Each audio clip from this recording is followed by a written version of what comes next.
Frank Shimataro runs the winches hauling up the net on his stern trawler, the Vito C, out of Gloucester. Will there be a decent catch this time, he wonders? Will the fish hold out long enough to let his 12-year-old son, Vito, take over the boat one day, as Frank did from his father? I hope there's something there. I hope we get a good surprise. Not this time. Maybe a meager 100 pounds. Nothing like what used to come up out of the sea off New England. Until just 7 or 8 years ago, this was what the sea would yield with each netful. It was some of the richest fishing territory in the world. Oh, it was great. See that bag pop out of the water full of fish? You know, 10, 15,000 sets. It's great. When he was 16, Frank dropped out of high school to fish with his father, Vito, on the first Vito C, and he made $68,000. Felt good. You know, I'm going to come home with a good paycheck. Good. Felt real good. Oh, hey! Hey! But the good days are gone. Now each tow brings only another reminder of how empty this water has become. In order to understand what happened to fishing off New England, you have to understand a little history.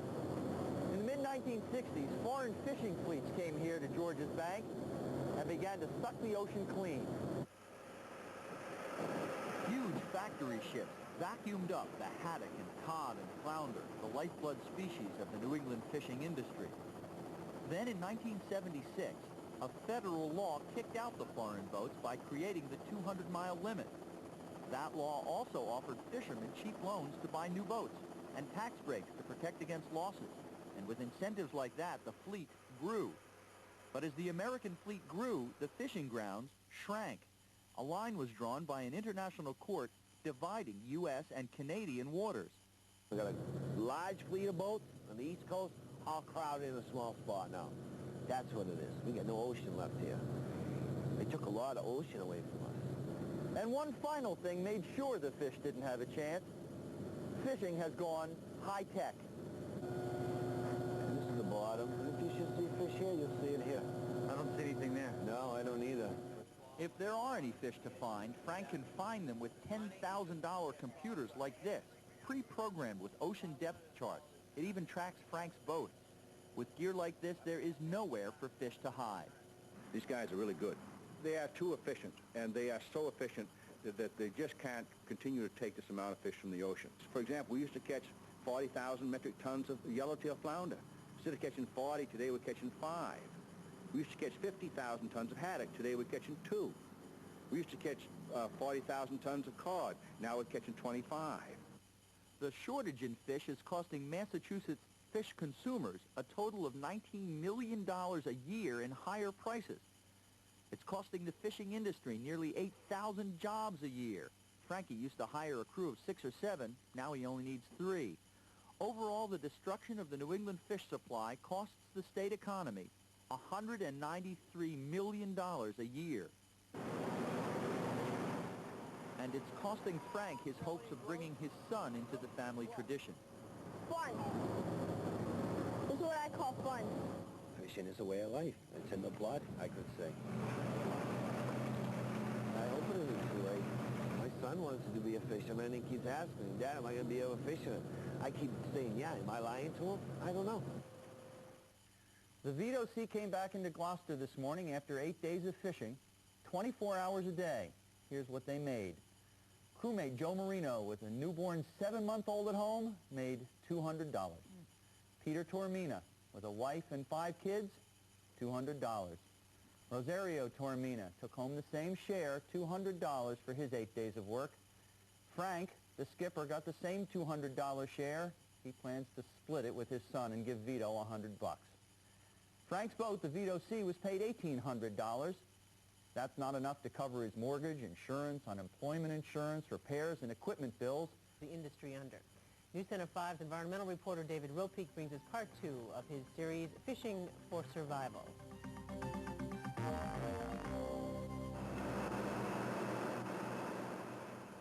They fished 24 hours a day. they have to.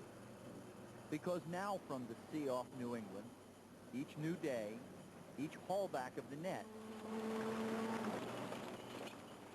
yields only a few hundred pounds of fish, and another reminder of the deep crisis facing the fishing industry.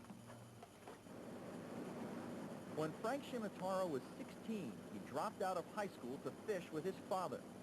The work was hard, but the fish were everywhere, and the pay was great. Back then, in those 6-7 days, you make a paycheck, pay your bills, you could put some away. You could save something out of that.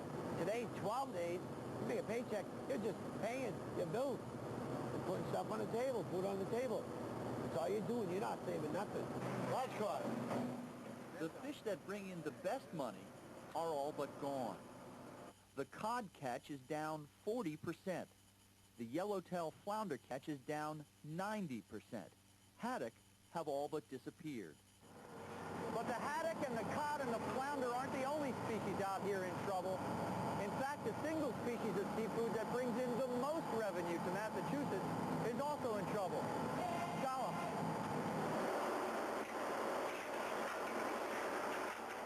Scallops bring in so much money, $6 a pound at the dock, that they've made New Bedford, where most of America's scallops are landed, the second largest dollar-producing port in America. Lured by big profits, there are more scallop boats out there, fishing more time. The total amount of time fishing for scallops has doubled in the last 10 years. And since 1984, they've been fishing in a much smaller area. That was when a line divided U.S. and Canadian fishing territory. We lost half the bank, and we have more boats, so that's another big factor in overfishing. For years, the fleet has been taking 80% of all the scallops in the sea out of the water each year. The scallop population has already started to collapse, like the populations of haddock and cod and flounder already have, also because of overfishing. So what is the solution? Well, the government is about to put in place a drastic reduction in the time that fishermen can go out and fish. The idea is to get the boats off the water for a period of time so that the fish will rejuvenate themselves and have time to grow. Under those new rules, fishing trawlers' time at sea would be cut in half over 5 years. Scallop boats' time at sea would be cut 40% over 5 years. People are going to lose their homes, they're going to lose their boats, because they ain't going to be able to pay their mortgages, they ain't going to be able to pay their bills. To me, it looks like it's going to put us all out of business. It's going to hurt everybody. It's not just going to hurt the owners, it's going to hurt us guys also, the deckhands and whatnot. Because, you know, we have families to support and different things, take care of, bills to pay. The less time we get to spend out here, the less money we're going to make to bring ashore back to our families and our bills. The rules for fishermen go further. They take that triangle there, the very best haddock and cod and flounder fishing ground on the American side, which is already closed each year from January to June, and they make the closed area much bigger. Those 20 miles that they're taking away is the 20 miles we go from January 1st to June 1st. It's going to hurt us. That's bad, real bad. It's just going to put a lot of people out of work. It's going to be the end of an industry. Fishermen say that if the federal government can pay farmers not to farm and loggers not to log, why shouldn't they pay fishermen not to fish? They want us to stay in, right? At the days, they pay us for staying in if they want the stocks to build up. And even the federal officials making the rules that will hurt the fishermen agree. Congress is going to have to say, all right, we're going to have to look at some way to keep this industry afloat during the period of time it takes to bring stocks back, and it's going to cost money. Let's face it, we don't think about any of this stuff when we go to the fish store. We go, we maybe complain about the price a little, we eat the fish and assume it'll always be there. But without this plan or something like it, the fish might not always be there, or at least they might get rare and prices could go way up. And without some kind of federal help for the fish decreased. Last week, a News Center 5 crew captured a vivid example of this crackdown. It happened when a New Bedford boat was caught fishing illegally in Canadian waters. The crew may be faced with stiff fines. It's just one more example of a growing trend. Environmental reporter David Ropeek has the story in part 3 of our special report, Fishing for Survival. Fisherman Tao, skipper of the Vito Sea. Well, the first thing I'd like to tell you is our reason for visiting this afternoon is to check the status of the vessel, make sure you're in compliance with all federal laws. It may not look like it, but this is part of a war that's going on at sea. A gentle war, to be sure, no guns or bullets here, but a battle no less between the police of the sea, the Coast Guard, and the fishing fleet that, faced with a dwindling supply of fish, is more and more tempted to cheat on fishing rules to make a living.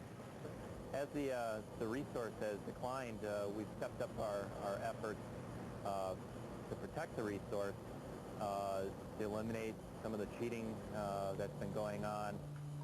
Cheating like putting liners in fishing nets to trap smaller fish that are supposed to be able to escape. That's one of the things the Coast Guard looks for.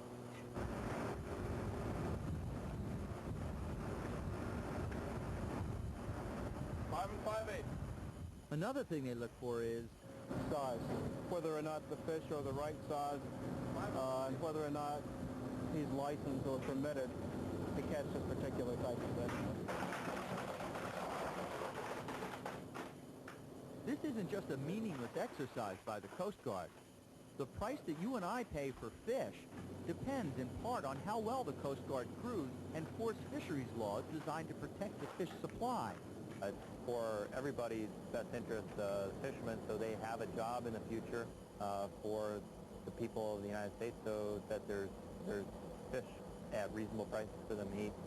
But how can the Coast Guard effectively police thousands of miles of ocean and hundreds of fishing boats with only 2 big cutters and a handful of patrol boats working fisheries patrols at any given time?